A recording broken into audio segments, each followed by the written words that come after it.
Hey, Mom. Hey, Katie. Are you ready to do chapter 11? Chapter 11 it is. All right, for anyone that doesn't know and you just came across this video, I'm Katie. This is my mom, Lynn. We wrote a book together, Embracing Your Different Ability. Go get your copy because right now we are diving into each chapter and talking more about different questions. We're diving into random topics that we never thought we'd talk about, but we talk about it on here because we have a fun time. But this is just a little extra bonus so you can get more out of the book as well. We're going to go dive into a couple questions here. We also have episodes, podcast episodes on my podcast, the Different Ability Podcast, for every single chapter as well. And they are different questions than what we're talking about here today. All right.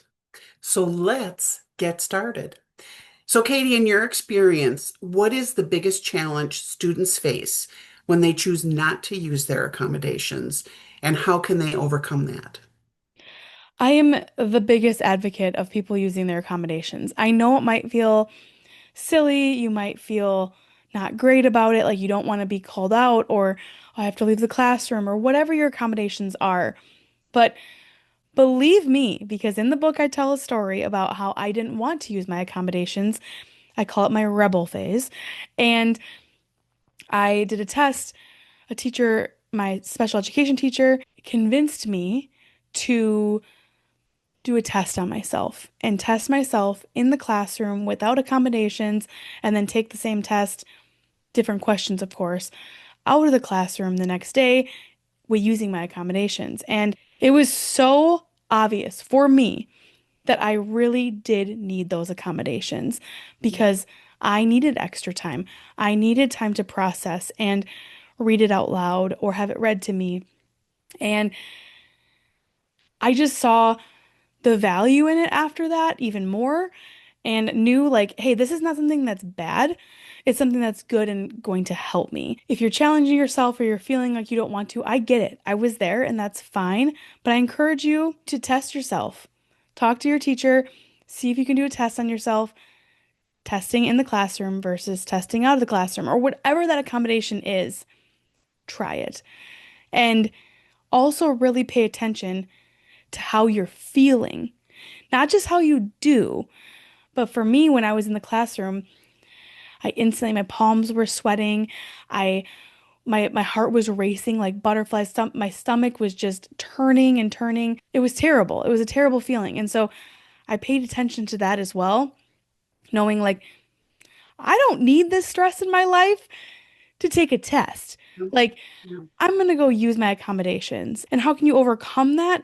Is just, again, learning more about yourself, knowing who you are, and continuing to be like, no, this is just what I need.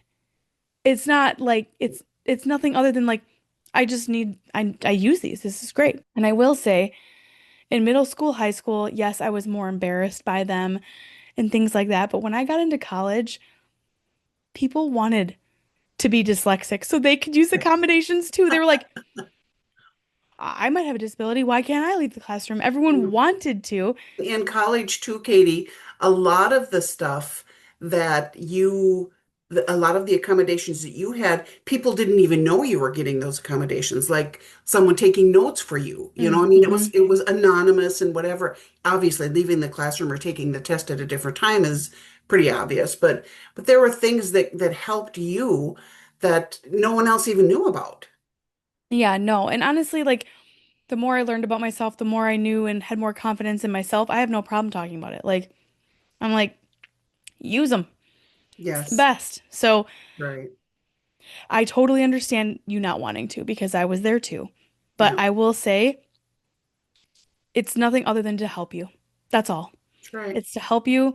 And it's not cheating and it's not, oh, Yeah, you get special treatment. No, literally your brain works differently, yeah. potentially, like if you have a learning disability. And that's okay.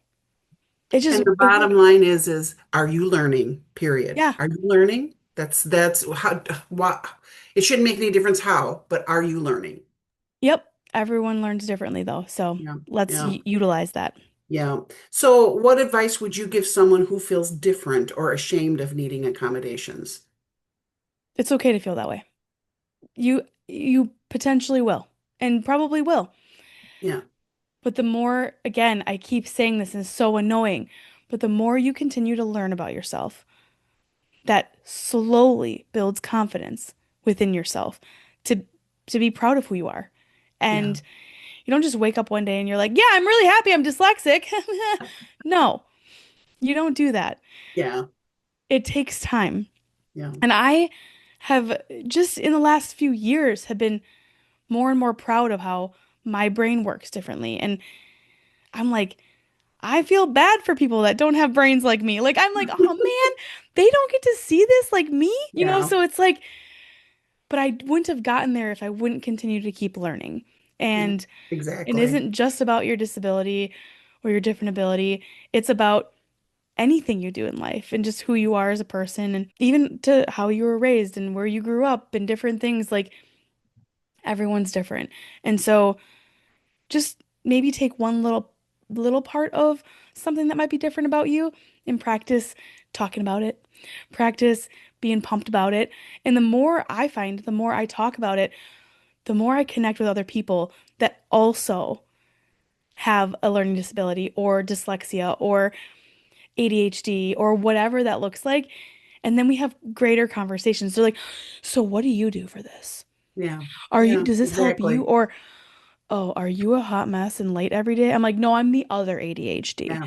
Like, Yeah. I'm always early, Yeah. but Well, you can learn a lot from each other. yes. And it people feel seen and feel heard and not alone. And I think that's Yeah. what's really beautiful about sharing your story, and stories matter and change lives. They do. They do. So, Katie, can you explain how you discovered you were an audio learner and how that shaped the way you approached learning moving forward from that point? Well, I knew, I think back in like middle school, high school, specifically high school, but back in high school, I'm dating myself here. It wasn't as easy to have audio at all. It Right, was right. It like, wasn't as available. well, it was there, but it was like put a tape in a tape recorder Yeah, and listen. It just wasn't as accessible. And nowadays, I back up. I did learn that then. And I learned that because of the class I took with Mrs. D, my yeah, special education teacher. yeah, And that was really great. And I also knew it because of you, Mom, like reading with me. Like, I would read it and then you would read it. I'd remember what you read. I didn't remember what I read. And right, so right. just having those conversations, talking about that allowed me to learn more about myself again. Absolutely. But then even more so now in my adult years, I am so grateful for podcasts. I am so grateful for audiobooks. It is like, I love listening to books. I love consuming new information all the time and learning about different things, or just listening to something to listen to it because it's funny or great or whatever. You can't catch me picking up a book and reading it. I'm not Yeah, going to do that. It's like my least favorite thing to do. yeah, So, but yeah. I will definitely pick up my phone, turn on an audio. And I'm listen to a almost podcast. always listening to a podcast, an Yeah, audiobook, or sometimes music. yeah, Always, always, always, always. So yeah, that's where it just really opened my eyes. And the more and more technology is getting better, yeah. the more Makes it exciting it easier. is. Yeah, The more exciting and fun it is for me. So yeah. absolutely. Cool. I also want to Well, make how it much? very, thanks, Mom. I just want to make it very clear to everyone. I might be acting a little different than I normally am. I'm trying really hard not to get crazy excited and whatever, because I have the absolute worst cough I've ever had. And if I take too deep of breaths, it tickles my throat and then I have to cough. So I'm a little less crazy Katie today because I'm trying really hard to Yeah, like little breaths. slow down my talking, which my friend Cassidy will be so annoyed with, by the way, because she's told me, she's like, some of your TikToks I can't listen to. And I'm like, why? And she's like, because you're too slow. You're not talking like you normally would with me. Oh, And I'm like, jeez. okay, well, I also have to That's think about rare. not everyone in the world can listen at 10x the speed like she can and how we Hmm. talk to each other. But it is very interesting. It made me laugh. So these next few episodes might be, or are definitely going to be a little different, but it's because of this dang cough of mine that I can't get rid of. So I apologize. I apologize. None needed now that we understand. Perfect. Well, again, go down in the Okay. description, click on the podcast, go check it out, get the book. Everything will be down there.